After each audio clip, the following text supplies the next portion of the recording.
अस्सलाम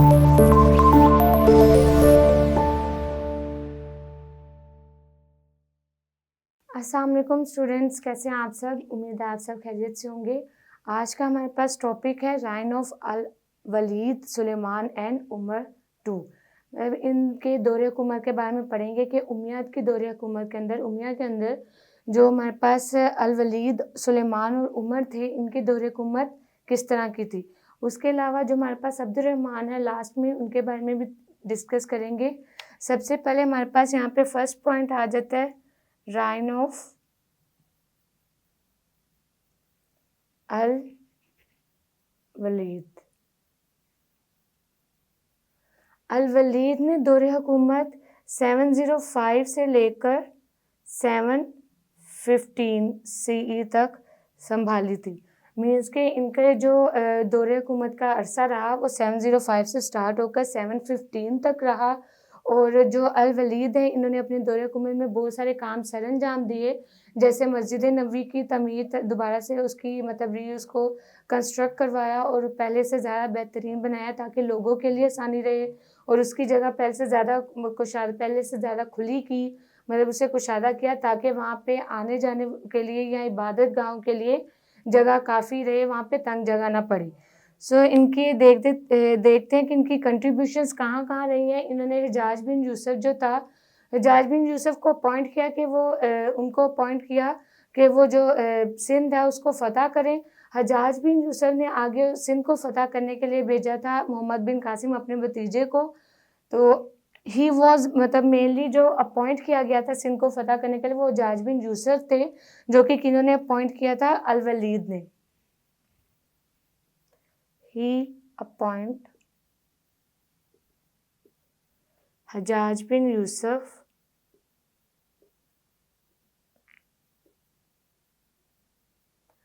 for conquered Sindh, कि सिंध को जाके ये फतह करें।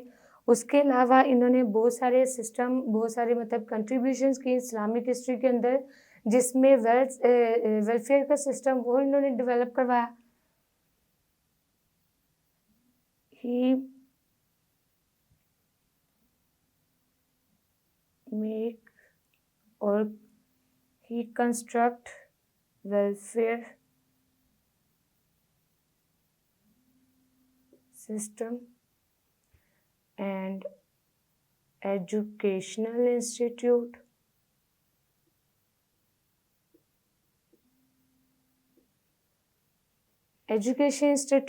वेलफेयर सिस्टम ये इन्होंने इंट्रोड्यूस करवाया। उसके अलावा आर्ट को जो आर्ट को आगे प्रमोट करता था या आर्ट जिनकी अच्छी होती थी, तो उस पर इन्होंने डिफरेंट प्राइजेस भी रखे कि जिनकी आर्ट अच्छी होगी आर्ट कंपटीशन करवाते थे।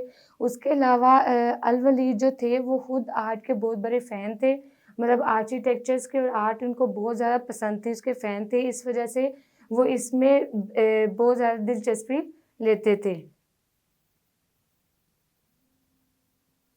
He was the fan of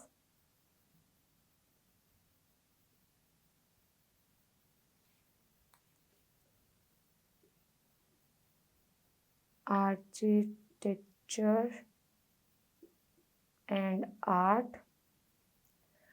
More than that, he also restored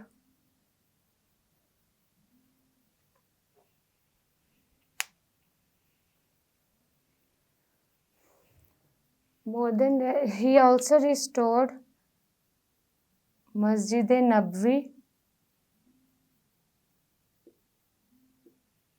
मस्जिद नबवी भी उन्होंने दोबारा से तामीर करवाई और पहले से ज़्यादा कुशादा करवाई। उसके अलावा ही एक्सपेंड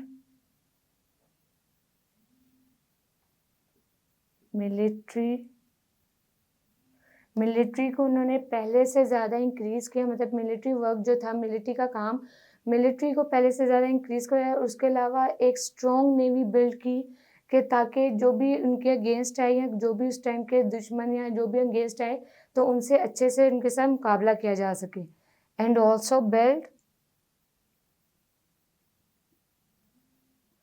स्ट्रॉन्ग नेवी। उसके अलावा इसमें आ जाता है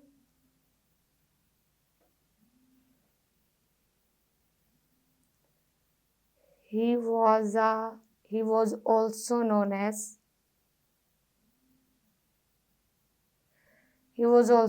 as a piety person। मतलब ये तकवा पसंद इंसान के तौर पे भी जाने जाते थे। वो तकवा परहेजगारी में बहुत ज़्यादा पाई जाती थी, तो वो पाइटी पर्सन के तौर पे भी उस ज़माने में जाने जाते थे।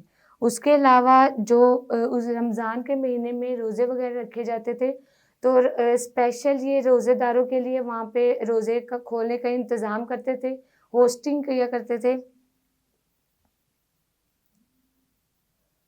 होस्ट फॉर फास्टिंग, रोज़ा खोलने के लिए स्पेशल इंतज़ाम करवाते थे। ये तो हमारे पास फर्स्ट अल वलीद वन का राइन कि उनकी दौरे हुकूमत किस तरह से गुजरी और उन्होंने क्या क्या काम सरअंजाम करवाए। उसके अलावा नेक्स्ट जो आया था वो आया था सुलेमान का दौरे हुकूमत। सुलेमान का आया था। सुलेमान जो थे वो अल वलीद के छोटे भाई थे, यंगर ब्रदर थे। Next one is Suleman.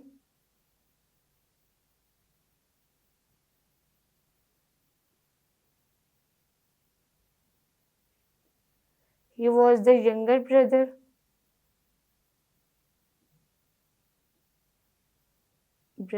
of Al-Walid। Al Walid के ये छोटे भाई थे। उसके अलावा 715 से लेकर जहाँ इनकी दौरे हुकूमत एंड हुई, वहाँ से इनकी दौरे हुकूमत स्टार्ट हुई 715 से। इन्होंने सिर्फ 2 साल हुकूमत की थी, तो 715 से 717 तक इनका दौरे हुकूमत रहा।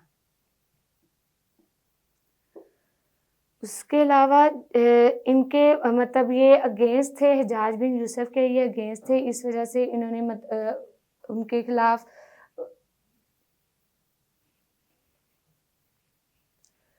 उसके अलावा ये हिजाज बिन यूसुफ के अगेंस्ट थे। और जब इन्होंने यहाँ पर अल वलीद ने इनको सिंध फतह करने के लिए हुक्म दिया था, तो 714 के अंदर 714 सी के अंदर हिजाज बिन यूसुफ की डेथ हो गई। हिजाज बिन यूसुफ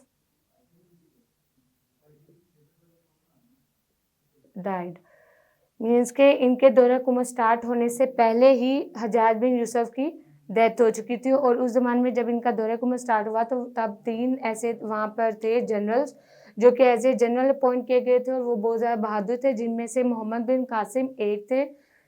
उनमें उनके नेम्स आ जाते general of that times. Generals are Muhammad bin Qasim,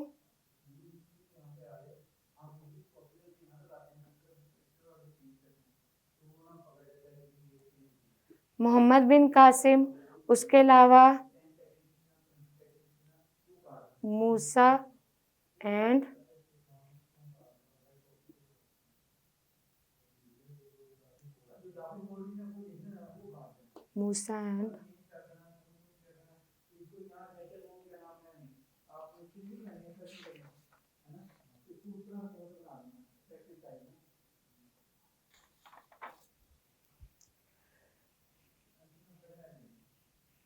Musa and कुतैबा बिन मुस्लिम। उस ज़माने के ये जनरल थे। जिस तरह इन्होंने मदीना को रिस्टोर करवाया था वहाँ के लोगों के लिए आसानी हो, इसी तरह इन्होंने मक्का को रिस्टोर करवाया था, मीन्स के उसको रीबिल्ड करवाया था ताकि वहाँ पे जो लोग हज करने आते हैं या उम्रा करने आते हैं उनके लिए बहुत ज़्यादा आसानी हो और वो इजीली वहाँ पर हज और उम्रा अदा कर सकें। He restored Mecca for pilgrims, वहाँ के हाजियों के लिए इन्होंने मक्का को रीबिल्ड करवाया। उसके अलावा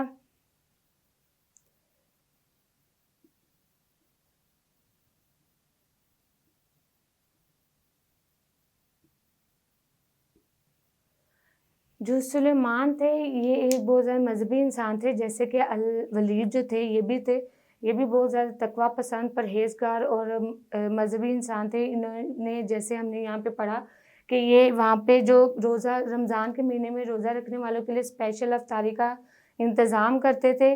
इसी तरह इन्होंने आगे सुलेमान ने अपना जो दौरे हुकूमत था आगे अपने मतलब इन्होंने जो हिरार्की एक चलती आ रही थी कि विरासत से विरासत आगे भाई को या अपने बेटों को इनको आगे दौरे हुकूमत दिया जाएगा। इन्होंने उस चीज़ को इग्नोर किया, ख़त्म किया और आगे जो दौरे हुकूमत जो कि उसमें मतलब उस ज़माने के बहुत ज़्यादा तकवा पसंद, नोबल, शरीफ और अच्छे इंसान थे, उनको आगे दौरे हुकूमत एज़ ए कैलिफ़ उनको चुना गया था। इन्होंने अपने मतलब जो हिरार्की एक चली आ रही थी कि विरासत से आगे दौरे हुकूमत दिया जाएगा, उस चीज़ को सुलेमान ने ख़त्म किया था। सो नेक्स्ट हमारे पास आ जाता है सुलेमान के बाद हमारे पास नेक्स्ट टॉपिक आ जाता है उमर टू। जैसे कि अभी आपको बताया कि इन्होंने हिरार्की ख़त्म करके जो वहाँ पर उस ज़माने के बहुत ज़्यादा तकवा और परहेज़गार थे उमर, उनको दौरे हुकूमत आगे दिया। He was very capable, wise and Payas man. वो बहुत ज़्यादा तकवा पसंद, परहेज़गार, अक्लमंद और मतलब दौरे हुकूमत संभालने वाले उनके मुताबिक ओहदे के मुताबिक उनको दौरे हुकूमत उन्होंने दिया था सुलेमान ने आगे। इन्होंने उमर ने की जो दौरे हुकूमत रही थी वो 717 CE से लेकर 720 CE तक इन्होंने दौरे हुकूमत संभाली। और उस टाइम के जो इनके फादर थे, उमर के फादर वो गवर्नर थे, इजिप्ट के गवर्नर जो थे वो उमर के फादर थे। His father was the governor of Egypt। इनके जो फादर थे वो इजिप्ट के गवर्नर थे। उसके अलावा इन्होंने अपने दौरे हुकूमत में बहुत सारे जो रीजन्स हैं उनको कंक्वेट किया, इनको फ़तह किया। वहाँ पे जैसे वेस्ट वाली साइड पे, ईस्ट वाली साइड पे जितने वहाँ पे ममालिक पाए जाते थे उनको फ़तह किया। और उसके अलावा जो अटैक हुआ था, अटैक फ्रॉम तुर्क्स इन अज़रबाईजान। जैसे कि अटैक तुर्क की तरफ से जो अटैक हुआ था अज़रबाईजान में, उन्होंने उमर ने उसमें भी पार्टिसिपेट किया और वहाँ पर उन्होंने फ़तह हासिल की और बहुत सारे ममालिक को फ़तह किया। इसके अलावा नेक्स्ट हमारे पास आ जाता है एडवांसमेंट के उमैया की दौरे हुकूमत में किस किस चीज़ में एडवांसमेंट आई है, कौन कौन से दौरे हुकूमत या कौन कौन से उस टाइम के जो ममालिक थे उन्होंने अपने कब्ज़े में उन्होंने फ़तह किए। सो नेक्स्ट हमारे पास आ जाता है एडवांसमेंट। उस टाइम पे इंडिया की ईस्ट साइड ऑफ इंडिया और उसके अलावा west side of Spain,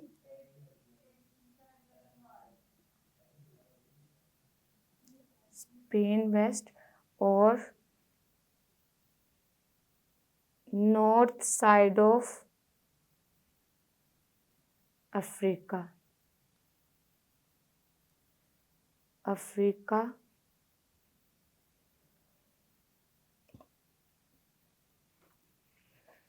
Umayyad की जो डायनेस्टी थी उन्होंने इंडिया की ईस्ट साइड पे और अफ्रीका की नॉर्थ साइड पे वहाँ पे दौरे हुकूमत संभाली। मतलब ये तमाम जो ईस्ट, नॉर्थ और ईस्ट साइड थी इंडिया और अफ्रीका की, ये उमैया की दौरे हुकूमत के अंडर आती थी। और उसके अलावा स्पेन की जो वेस्ट साइड थी इनको इन्होंने कन्वर्ट किया था।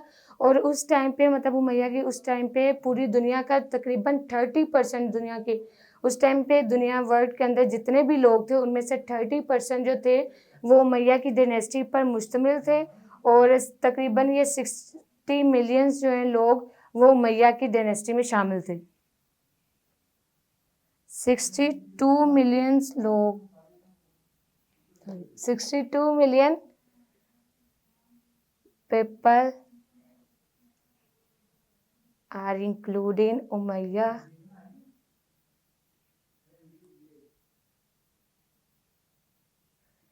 dynasty. इसके अलावा 30% ऑफ द वर्ल्ड, दुनिया का तकरीबन 30% जो है वो उमैया की डायनेस्टी में शामिल था। एडवांसमेंट के बाद हमारे पास नेक्स्ट आ जाता है कि इन्होंने कंट्रीब्यूशन कहाँ कहाँ की, किन किन फील्ड में और किस जगह पे इन्होंने कंट्रीब्यूट किया। तो उमैया जो डायनेस्टी थी इन्होंने बहुत सारी फील्ड्स में कंट्रीब्यूट किया, जैसे आर्किटेक्चर हो गए, आर्ट्स के अंदर इन्होंने अपनी कंट्रीब्यूशन शो करवाई। उसके अलावा बहुत सारी इस्लामिक जो बिल्डिंग्स थी जो कि आज भी जानी जाती हैं वो बिल्ड करवाई, ताकि उनकी हिस्ट्री में वो बिल्डिंग्स जो है वो एक यादगार के तौर पर रहें और लोग, आने वाले जो लोग हैं वो उसको याद रखें कि यहाँ पे उमैया की डायनेस्टी ने या उमैया के दौरे हुकूमत के दौरान ये इस्लामिक बिल्डिंग्स बिल्ड करवाई गई थी। उसके अलावा डिफरेंट जो लैंग्वेजेस थी, जैसे स्पेन के अंदर और उसके क्या कहते हैं इंडिया के अंदर जो डिफरेंट लैंग्वेजेस थी वो इन्होंने उमैया ने इंट्रोड्यूस करवाई। सो नेक्स्ट हमारे पास आ जाता है कंट्रीब्यूशंस।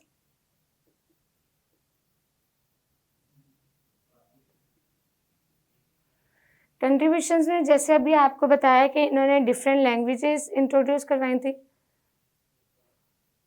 उसके अलावा art and architecture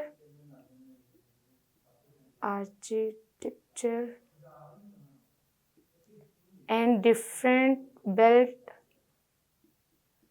Islamic buildings. Umayya के दौरे हुकूमत में ये डिफरेंट काम थे जो कि इन्होंने जिनमें कंट्रीब्यूशन की और मतलब इस्लामिक हिस्ट्री में जो कि आज भी याद किए जाते हैं। उसके अलावा नेक्स्ट हमारे पास आ जाता है अब्दुर्रहमान की दौरे हुकूमत। अब्दुर्रहमान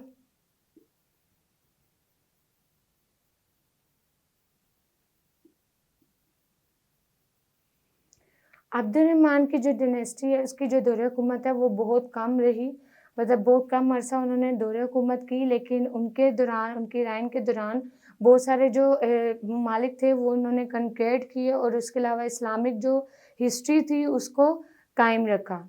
स्टूडेंट्स, ये था हमारे पास आज का टॉपिक जिसमें हमने डिफरेंट खुलफा के बारे में पढ़ा, जिसमें अल वलीद, सुलेमान और उमर के बारे में पढ़ा, उनकी कंट्रीब्यूशंस, और उसके अलावा एडवांसमेंट के बारे में पढ़ा कि उमैया डायनेस्टी के अंदर कौन कौन सी कंट्रीब्यूशंस और एडवांसमेंट आई। उम्मीद है कि आपको इस टॉपिक की समझ आई होगी। अगर किसी टॉपिक की या किसी पॉइंट की समझ ना आई हो तो कमेंट बॉक्स में ज़रूर पूछा करें, फिर मुलाकात होगी। तब तक के लिए अपना बहुत सारा ख्याल रखें। अल्लाह हाफिज़।